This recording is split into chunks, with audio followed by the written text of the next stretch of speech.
Good afternoon, everybody. Well, I'm still working on the Toyota. Not every day. It's been a few days since I come down here and worked on it. And that is because I'm just kind of still waiting to make sure when the pistons are going to come in. And I just didn't make it my priority at the moment. But I'm ready to get back on it now because UPS notified me that the pistons are here in the country. I had to pay a 300 something peso customs duty fee online right to UPS right on the phone. Streamlined, easy. And I know they're going to be here in 3 days from now. Is when the estimated delivery from UPS was. So time to get back busy. I'm still mapping out all the bossed up wiring and removing the unnecessary wiring. So this truck originally came in 1992 with the ECM with electronic fuel injection. It was right-hand drive from Japan. It was brought into the Philippines. Somebody converted it to left-hand drive before I owned it. And they did a lot of botched work on the electrical. They did pretty damn good on the mechanical part of switching it out. Steers great. Booster, controls, everything are right in place. When I put the original dash that would belong for a left-hand drive from the United States, everything lined up perfect. So they did a really great job on that. But where they lacked was doing wiring. They were just a total botched job on the wiring. I mean, they made it work, but man, they worked way too hard to make it work. The computer stuff was all a mess. The only thing this has that really would go to a computer on this particular pump is it has the throttle position sensor right here, which I will not be using. I've got the plug here to it and all. And these color wires here, I'll be eliminating out of the wiring harness. So the only thing this pump should have to have in the end is there's a fuel cutoff solenoid. That's how you kill a diesel engine, is you shut the fuel off to it. This is not going to be needed anymore, so I'll be eliminating this TPS off of here. And these year model trucks, the ECM was pretty basic. It wasn't, like a complicated modern car with a petrol engine, a gas engine that's got, just 10 million sensors, mass airflow sensor and oxygen sensor and this and that, and a computerized dash that's digital and all that. So this truck was in a transition era. So the dash is all still analog type gauges that uses analog wiring and sensors. So all the ECM can be eliminated and still keep intact all of your dash functions and everything. So I've got, while the wiring is for those, there's a single wire like for yellow with a blue stripe that goes to the thermostat, and your browns in here are your grounds. There's a couple blacks that are grounds. You've got, the color that goes for your oil, and you've got your engine voltage is coming off of the fuse panel inside with the gauge cluster that's sensing the power off it to do your voltage gauge, so it don't even come out here. You've got your tachometer, which I haven't chased it down yet, but most commonly on diesels on the tach, it runs off of the alternator, if you didn't know that. So there's no crank position sensors on here. There's nothing like that it needs to run. So I've already eliminated, along with help, my friend Cap coming over and helping be a set of eyes and ears and pull and tug wires and map wires. We've already been knocking them down and marking some out right here, tagging them out. We've been doing repairs as we go. There was just, oh my God, horrendous stuff. A patch on a patch on a patch on a patch, a splice, a shave on the wire that they tested and left the copper exposed, which will get corrosion about the salt there into the wiring harness, having failed connections. So we have been busy already on it. We've already eliminated many wires, and we got many more to go. It'll just be basic. So one of the first things I'm going to do is start cleaning all these components up down here for the motor. So I'm going to kind of clean up this table here, set up me a little assembly line with like a big tub to put the parts in, soak them, clean them, scrub them, sand them, prepare things that's going to get repainted, all of that. So that's the work I'm going to begin here. So I just took these 3 nuts off this part here. Here we go. There's that butterfly. I can see somebody has had this off before and like maybe resealed it with some sealer there. Yeah. And let's see what it'd take to knock this part off. Kind of running one-handed here, like the one-arm bandit. Let me roll this over and try to give it a little tap here, maybe with this. See if we can shock it loose. Yeah, there it goes. There we go. And there that is. Start cleaning these parts, and I don't want to get too much scattered, so I'll kind of give a little bit of attention at a time and put some of it kind of back together and keep up with where everything goes. I've got some Rust-Oleum engine enamel here that I brought from the United States. This is black, and I'm gonna start painting like all these little metal pieces and all off the truck. Cleaned this yesterday, and I'll start giving it some paint. I did see a little bit of even this Rust-Oleum. Somebody was selling it on Lazada, but didn't have the color that I wanted. So let's kind of go all around here and hit this and renew it. And not only will it look good, it'll give it more life, a little bit more protecting against the salt environment and all. Kind of spin it around different angles and get it from different directions. And start doing this little by little, making this all happen.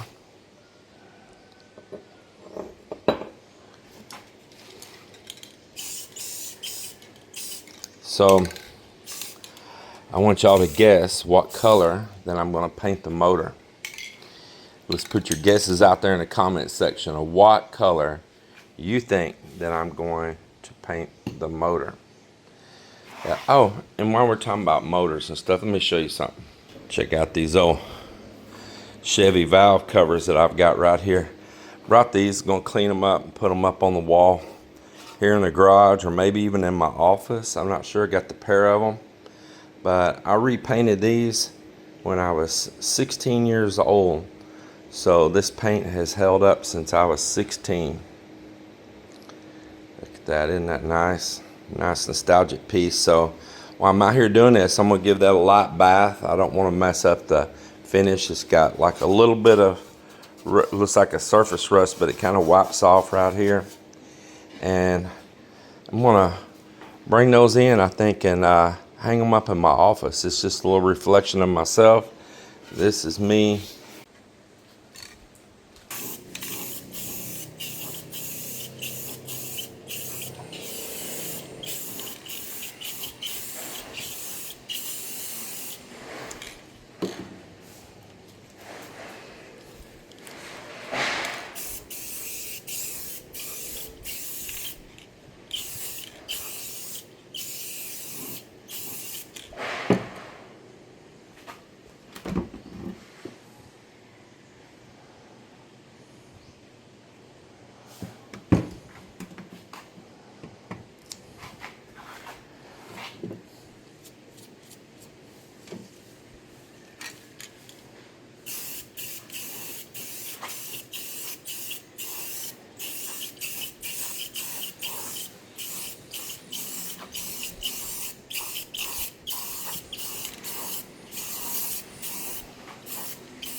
Good morning, everybody.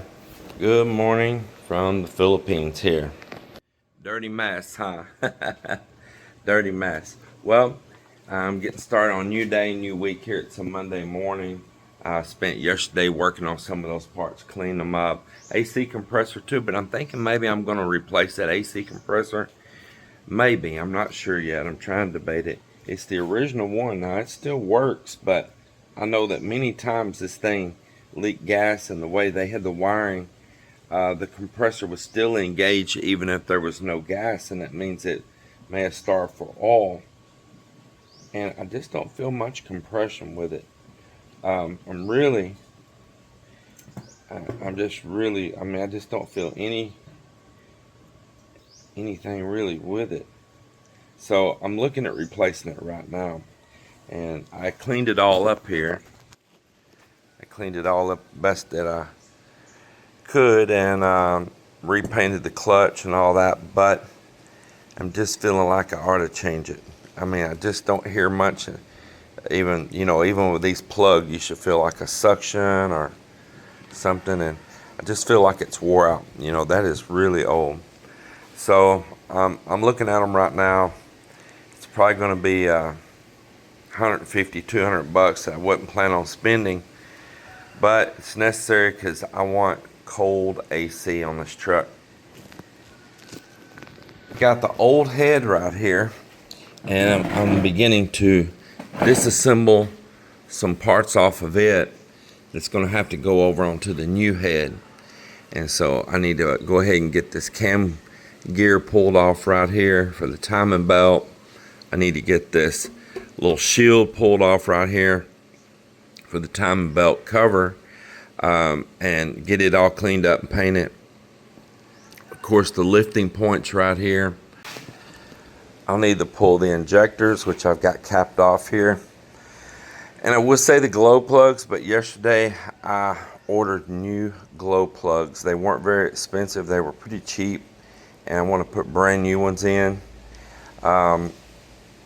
You know, one of the things you want to watch out with a motor gets older, it'll build up a little bit of material on the end of that glow plug, and then you can't get to come out the hole, especially if this thing's been like burning oil or anything.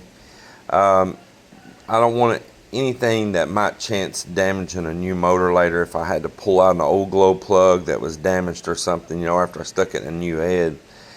So I've got new ones on the way. They're pretty cheap, and I'll put anti-seize on them. And don't really need glow plugs here. I was going to completely remove the glow plug system. It hadn't worked in a long time anyway. And I decided I'm going to leave it in case we ever drive up in the mountains. It does get cool up in the mountains. Even though we're here in the tropics, we might start out with a cool morning up there and it'd be hard to start and blowing smoke. So I'm going to leave that. Then the next thing I want to talk about is this fan right here. So this fan is pretty worn out. Look at that tip and all on there. You see it's kind of looks battered and abused and like something's been in it before, probably before I ever owned it. Didn't have a fan shroud on it when I bought the truck. This clutch is known for losing fluid.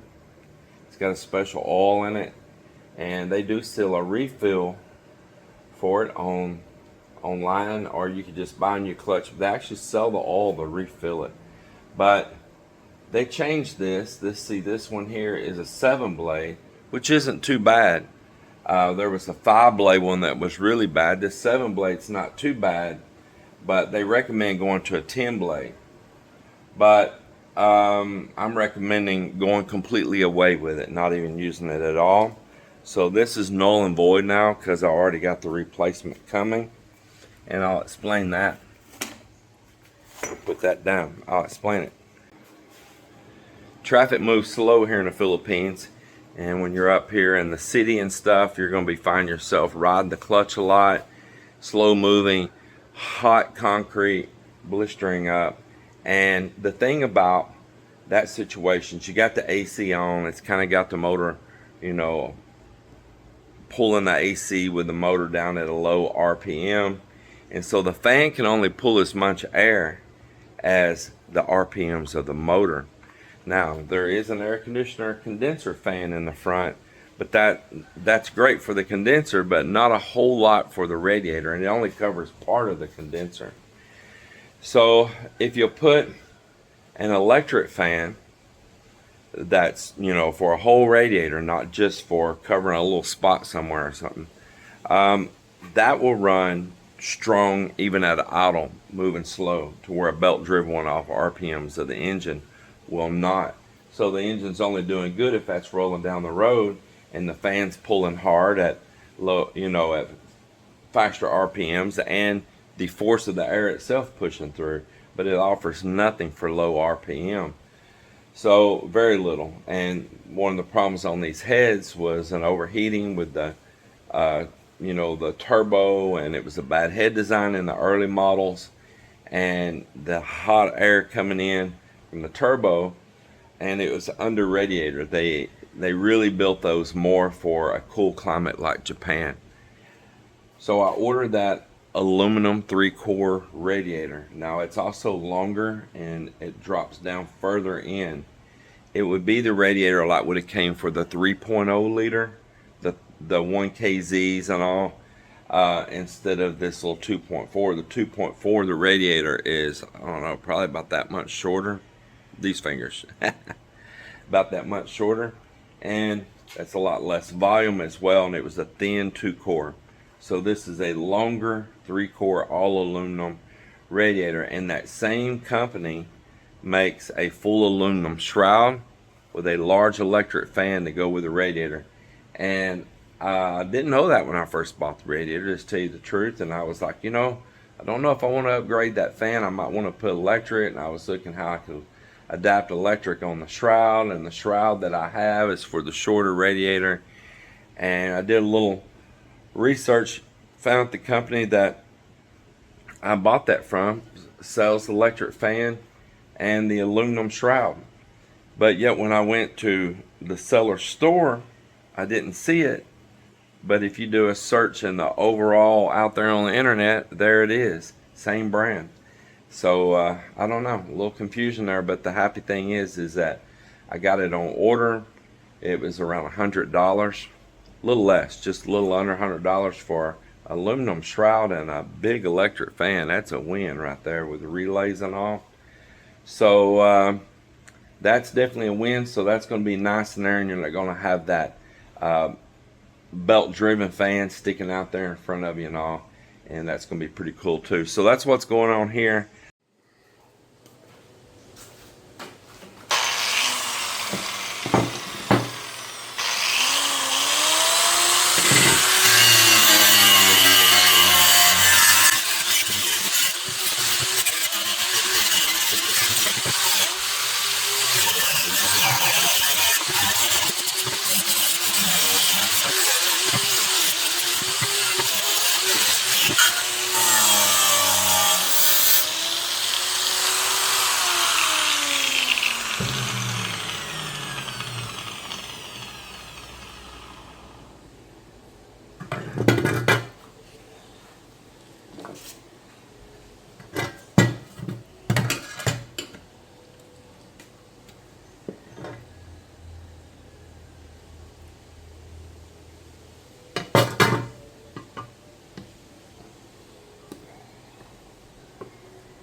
Beautiful.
And now we'll carefully lay it down.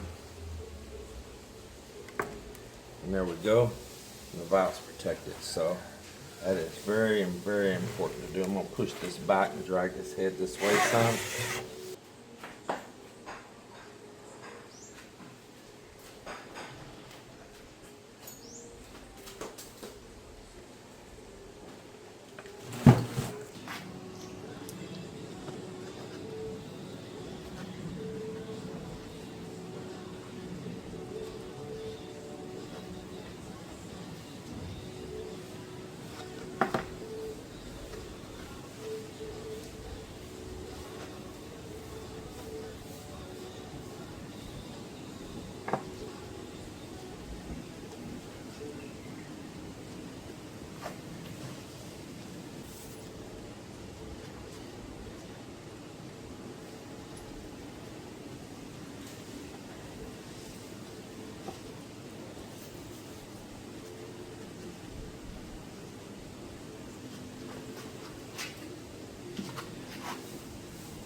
Well, I've come to the point that I finally need to break out the gasket set.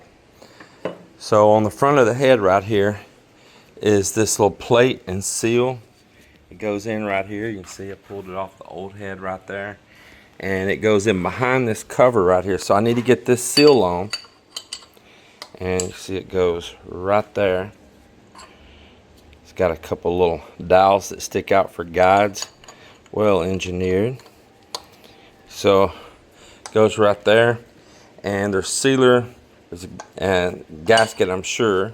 And there is a O-ring seal that goes in right here. And so it's time finally to break open that gasket set and not string it everywhere, but locate this seal. And if it came with a gasket goes behind this, you can use sealer like an RTV sealer, something like that. A lot of people use sealer wrong. They will put a bead on there and then they'll just put the part on and crank it down super tight. There it is, I'm done. And what they did is they just squeezed all the sealer to the inside, to the outside, not leaving hardly anything in the middle. And then later that can flake off in here and end up going in and going into your oil sump, even stop up your screen. So that's not the proper way. So you put a bead if you're going to put it on, or you put a bead on, you lightly tighten it evenly, lightly. Just don't even put a snug on it. You just kind of get them set. You wait a little while, 30 minutes, whatever, and then you come in there and you tighten the rest of the way down. Now you have a true gasket in between there. You have some material left. Now you're seating that material down. But you don't just go and smash every bit of it out. It's kind of silly.